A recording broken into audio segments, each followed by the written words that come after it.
Mabuhay NCR! Mabuhay Pilipinas!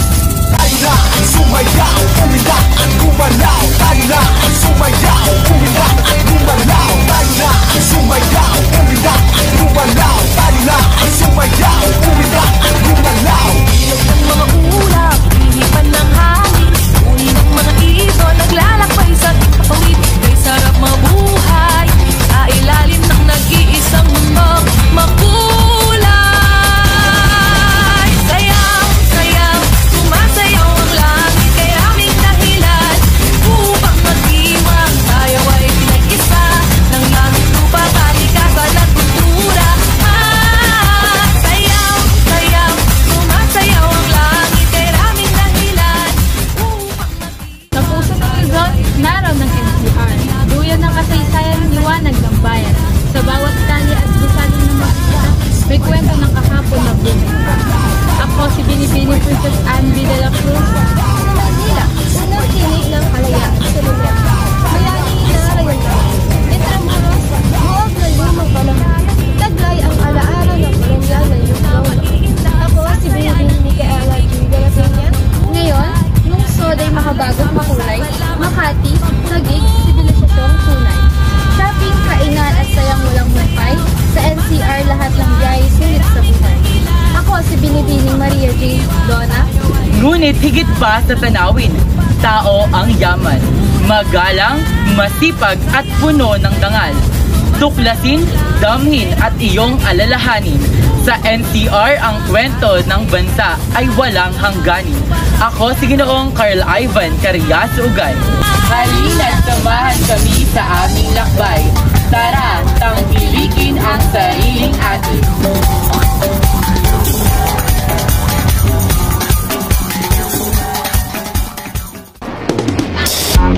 Manila, I keep coming back to Manila. Simply ain't no place like Manila. Manila, I'm coming home. I walked the streets of San Francisco. I tried the rides in Disneyland. Dated a million girls in Sydney. Somehow I feel like I don't belong. Sa gitna ng mga gusali at ingay ng lungsod, may mga lugar pa ring tila nagsasalita. Mga tanawing nagkikwento ng kasaysayan, sining at ng pangarap. Ito ang National Capital Region, tahanan ng mga lugar na hindi lang basta pasyalan, kundi ala-ala ng ating pagkatao bilang Pilipino. Samahan ninyo kami sa paglalakbay na ito at tuklasin natin ang mga magagandang tanawin at pasyalan sa National Capital Region. Tara sa Maynila! Ang kabisera ng ating bansa.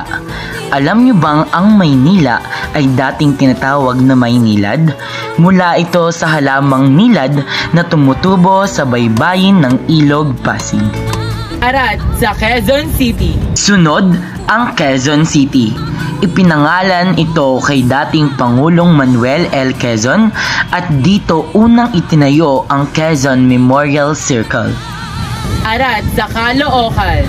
Ang Caloocan City naman ay minsang tinawag na Shrine City of the Philippines dahil dito matatagpuan ang monumento ni Andres Bonifacio. Tara sa Makati. Sa Makati, kilala ito bilang Financial Capital of the Philippines. Ngunit alam nyo ba noong unang panahon ay isang simpleng bayan na may maraming puno ng kawayan. Tara sa Taguig. At syempre, ang Taguig, na noon ay isang maliit na baryo ng mga mangingisda. Ito ay ipinangalan mula sa salitang Tagagiik, ibig sabihin ay tagagiik ng palay. Narana't samahan ako sa Pasig City. Ang Pasig City ay isa sa pinakamatandang lungsod sa NCR. Itinatagpa noong 1573. Dito rin dumadaloy ang sikat na Ilog Pasig. Halina't samahan ako sa Magdalena. Ang Mandaluyong naman ay may bansag na Tiger City of the Philippines. Pero alam niyo bang noon ay tinatawag itong San Felipe Neri? Tinawag na San Felipe Neri ang Mandaluyong noon bilang parangal sa patron ng lungsod, si Saint Philip Neri, isang paring Italiano na kilala sa kanyang kababaang loob at malasakit sa mahihirap. Sa San Juan City, dito naganap ang unang labanan sa himagsikan laban sa mga Espanyol noong 1896, ang Battle of Pinaglalaban. At ang Marikina City, kilala bilang shoe capital of the Philippines dahil dito unang nagsimula ang industriya ng paggawa ng sapatos. Tara na, sumama kayo sa Pasay. Ang Pasay City ay mayaman sa kasaysayan at kultura. Dati itong tinatawag na Pineda mula sa apelyido ng isang kilalang pamilya. Sumako naman tayo sa Las Piñas. Ang Las Piñas naman ay bantog sa bamboo organ na gawa sa tunay na kawayan at isa sa kakaibang organ sa buong mundo. Halina't sumama sa Parañaque. Sa Parañaque, alam niyo bang dito nagsimula ang salitang Palanyag? Ito ay lumang tawag sa lugar bago naging Parañaque. Tara na sa Muntinlupa. At sa Muntinlupa, dating maliit na baryo lamang ito ng Alabang. Ngunit ngayon ay isa sa mga modernong lungsod ng Metro Manila. At ako naman ang inyong samahan sa Navotas.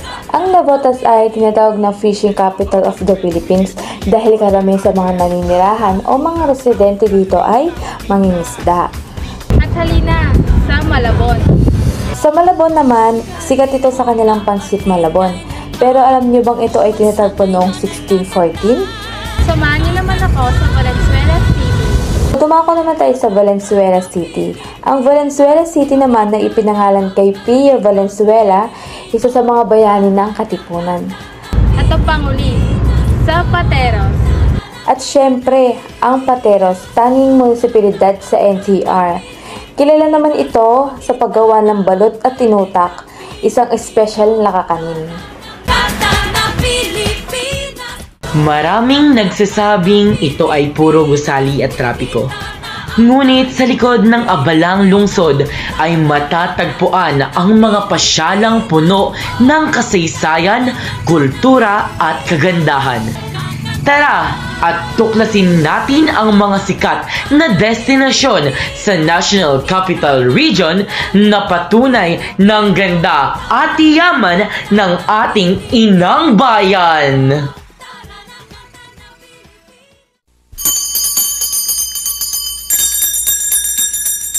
Rizal Park o Luneta Park na makikita sa Maynila. Dating tinawag na Bagong Bayan Field. Dito binitay si Dr. Jose Rizal noong Disyembre 30, 1896. Noong 1913, itinayo ang Rizal Monument bilang paggunita sa kanyang kabayanihan. Isa ito sa pinakakilalang simbolo ng kalayaan ng ating bansa. Tara, bisitahin natin ang Luneta at balikan ang kasaysayan intramuros na makikita rin sa Maynila. Itinatag ng mga Kastila noong 1571 bilang sentro ng pamahalaan at relihiyon ng kolonyal na Maynila.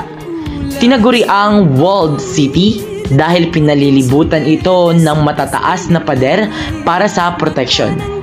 Nasira ito noong World War II, ngunit muling iniayos bilang heritage site. Halina't maglakbay sa nakaraan sa loob ng Intramuros Mall of Asia o MOA na makikita sa Pasay City. Binuksan noong 2006 ng Prime Holdings, isa sa pinakamalaking mall sa Asia at kilala sa seaside view ng Manila Bay. Nagiging sentro ng mga malalaking kaganapan, konsyerto at fireworks display. Tara sa MOA, shopping at saya sa tabing dagat. Quezon Memorial Circle na makikita sa Quezon City. Dito inilibing si dating Pangulong Manuel L. Quezon at ang kanyang asawa na si Aurora Quezon. Sinimulan ang pagtatayo noong taong 1952 at tinapos noong taong 1978. May 66-meter na monumento bilang tanda sa edad ni Quezon noong siya'y pumanaw. Pasyal tayo sa Quezon Memorial Circle, preskong hangin, Manila Zoo na makikita sa Manila. Itinatag ito noong taong 1959, isa sa pinakamatandang zoo sa ating bansa. Ang Manila Zoo ang bahay ni Mali, ang pinakakilalang elepante sa Pilipinas. Ito ay na-renovate noong 2022 para mas maging moderno at maayos sa mga hayop. Tara sa Manila Zoo at kilalanin ang mga hayop mula sa iba't ibang lugar. National Museum of the Philippines na makikita sa Manila.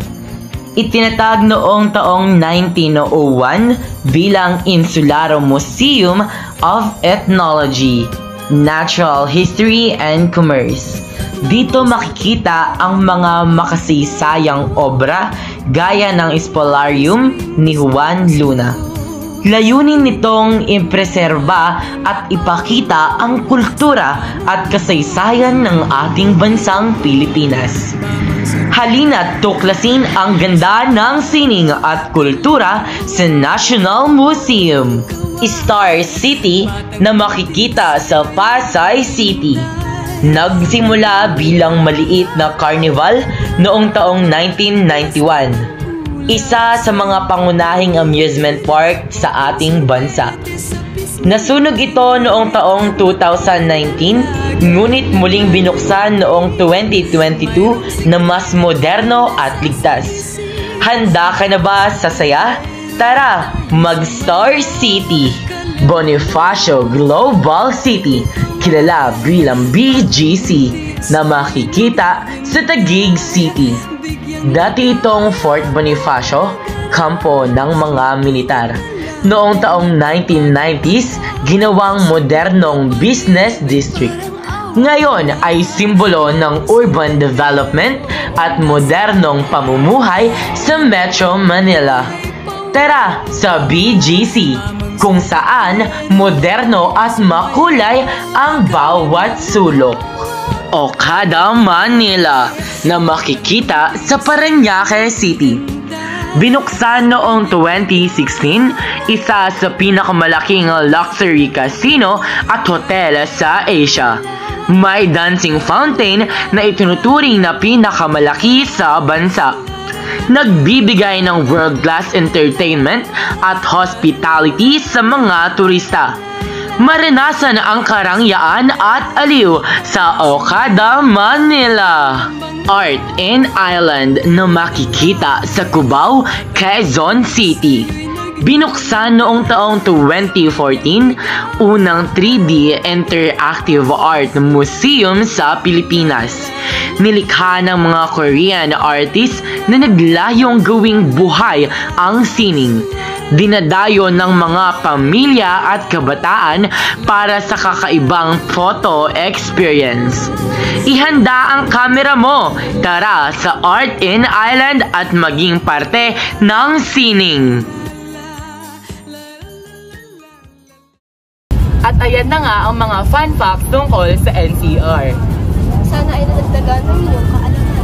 At hindi lang mga alaala ng ex nyo. Oo, kasi ang kasaysayan ng NCR hindi tulad ng mga ex nyo. Hindi madaling kalimutan. Tama. Kaya kung ang ex mo ay ibahagi ng past, ang NCR naman bahagi ng kasaysayan na dapat nating tatandaan. Kaya huwag puro flashback sa love life. Mag-flashback din minsan sa kasaysayan. Pero seryoso ang kasaysayan ng NCR ay hindi lang tungkol sa nakaraan. Ito ay paalala na bawat Pilipino ay may bahagi sa paggawa ng bagong kwento. Tayo ang susunod na kabanata ng ating rehiyon At ng ating bansa. Kaya patuloy ngayong matuto, magmahal at magmalasakit sa ating kasaysayan. Dahil hindi lang puso ang dapat alagaan, pati ang ating pagkakakilanlan bilang Pilipino. Hanggang sa muli, paalam at mabuhay!